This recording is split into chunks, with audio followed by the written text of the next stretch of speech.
I am going to now do a video response to Cammy's Candy Reviews.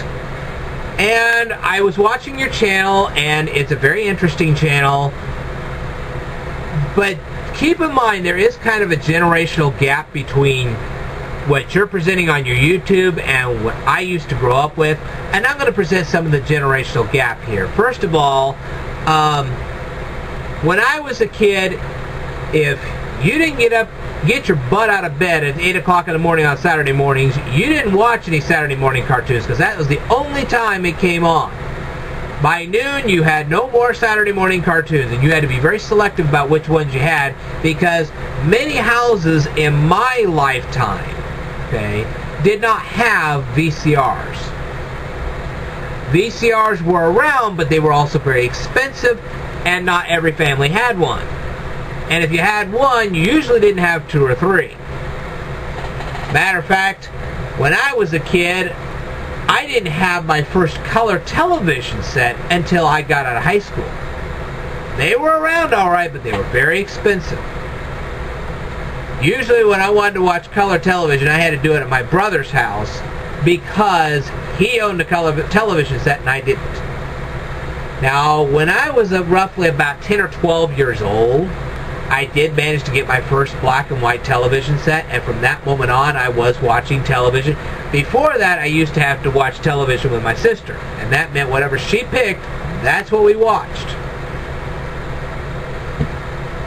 So anyway, as you can plainly see, I didn't really get a chance to watch a lot of Saturday morning cartoons like everybody else.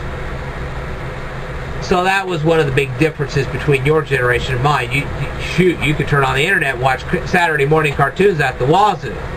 We couldn't do that. Let me tell you something. You missed Saturday morning cartoons. You either had to see the comics in the Sunday paper, or you could buy comic books. Keep in mind, though, that the allowances that were handed to kids like me back when I was a kid were kind of limited. So you had to be really selective and choosy as to what you bought and why. Okay?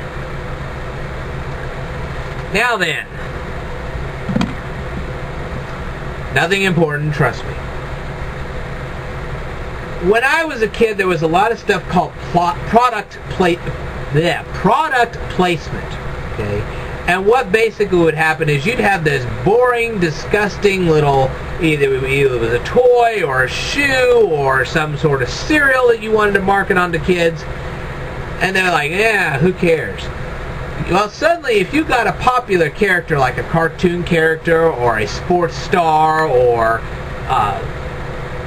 even a movie star to suddenly endorse your product, yeah. All of a sudden, kids bought your cereal, kids bought your shoes, kids bought your toys, so on and so forth. That's what made Star Wars so famous. Let me tell you something. I've got a whole bunch of old Star Wars action figures. Well, I probably wouldn't have kept them very long had it not been for the marketing talents of George Lucas. It was the same way with the Transformers. The Transformers beat the GoBots 10-1 because of the marketing strategy of Hasbro at the time. That was just a fact. So product placement was a big thing back when I was a kid. I know it's still kind of a big thing today, but I don't see it impacting kids quite as much today as it did back when I was a kid. Let me tell you something. You didn't buy just any kids meal at any restaurant. McDonald's really marketed on that stuff. Okay, you bought the specific Happy Meal, which sometimes was Barbie, sometimes was Transformers, sometimes was Star Wars, sometimes was so on and so forth.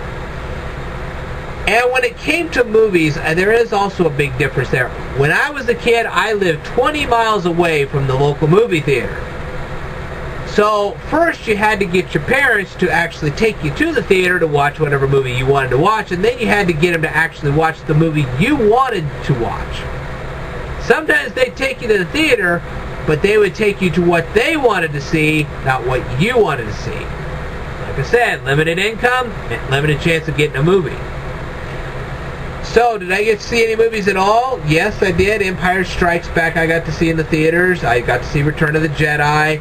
I got to see a couple of Muppet movies. So I was not totally unfamiliar with the movie house. But one of the biggest differences between the movies I watched as a kid and what you see today is we didn't have all that. We had a lot of high-def audio, but we sure didn't, Heckfire didn't have all this high-def video. That would come later. And by the time I got out of high school, we started having the high-def video and so on and so forth, and there was definitely a difference. So really, high-def in our time was a little different than what it is today. There wasn't a whole lot of 3D movies either. That's just a fact. Okay. The kind of things that have happened in your generation, when I was a kid, we had to have a lot of imagination. Let me tell you something. We interacted with our toys. We really did. That's why I had a lot of action figures, because I was able to interact with my toys and I had to use a lot of my imagination. Let me tell you something. When you're watching a black and white television set, watching episodes of your favorite shows, you had to imagine what the color version was like. And let me tell you something. Now that I've seen some of these color versions on YouTube and on the internet, my imagination was kind of off on some of that. So doing what I did forced me to use the imagination that most kids take for granted today. And there was no internet either. Okay? You wanted to communicate with somebody, you wrote it down and on a piece of paper, you folded it up, you put it in an envelope, and you hopefully had a stamp that you could send it off. Now, stamps were a lot cheaper back then, but still, remember, you had a limited allowance, so you had to really think about when you were going to mail something and how and so on and so forth. So a lot of things were different. When I was a kid, when you had cards, you had two types of cards. Either they were the baseball, football variety, where you would actually honor the stars of the games, or you had the movie cards, where if you had enough of them, you could practically watch a movie that you should have seen in the movie house, and you don't really have to go. You're missing the audio, but at least you'd have the video. Because you'd flip those cards enough, and all of a sudden you pretty much had the movie.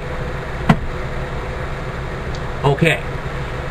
Now you kids, you have all these cards, and I wonder how the environmentalists react to this. I mean, you know, they were already on our cases because we had all these comic books, which I hate to say it, some of my comic books got ruined because kerosene got dumped on them, quite by accident.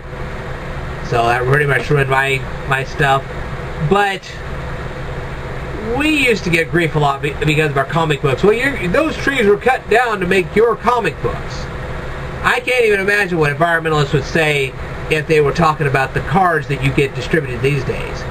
What's also interesting is a lot of these cards, from Naruto to Pokemon to Digimon to whatever the heck they got, a lot of this stuff comes from Japan. Why aren't American companies making this kind of stuff? I really would like to know that. I would like to see more American companies making these kind of cards and putting up competition with the Japanese. Just saying. So, do I have anything left from my childhood? Yes, I do have some Star Wars action figures. Yes, I do have some Transformers. So yes, I do have some stuff from my childhood. But I did keep those movie cards. I had movie cards from Superman 2 and so on and so forth. I didn't keep any of those.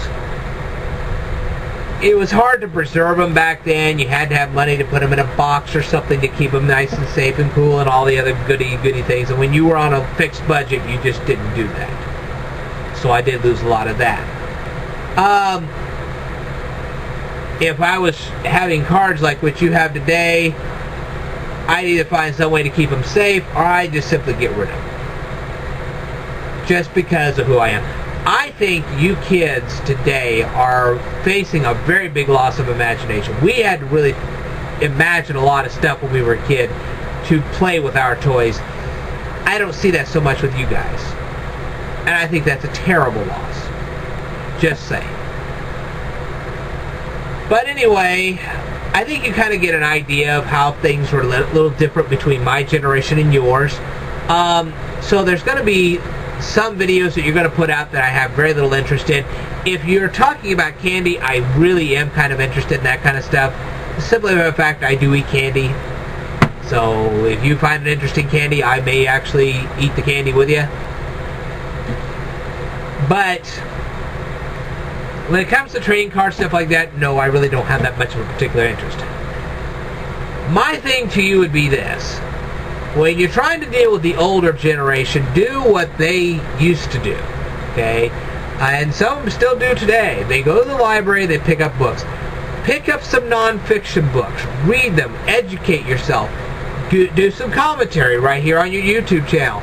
You do that, and I may just respond to you. Matter of fact, I can pretty much guarantee you I will. So, when you're reviewing candy, yes, I want to see it. If you're reviewing non-fiction books that you've gotten a hold of, yes, I'd like to hear what you have to say. I will definitely keep an eye on your videos. Feel free to enter each and every one of your videos into my video response wars. I welcome all of them. I know I have a lot of a younger audience. They probably would be very interested in what you have to say. Whew. Well, hopefully I didn't bore you to death. And I do thank you for finding my channel. Like I said, I don't really know how you found my channel, but I'm glad you did. And you're more than welcome to watch my videos. Fine with me. And just keep working at it. And eventually you'll develop a good audience and make something out of yourself. So, don't get discouraged. Keep up the good work. And I hope to see your videos in my Video Response Wars contest really soon. I will tell you more in future videos, so stay tuned.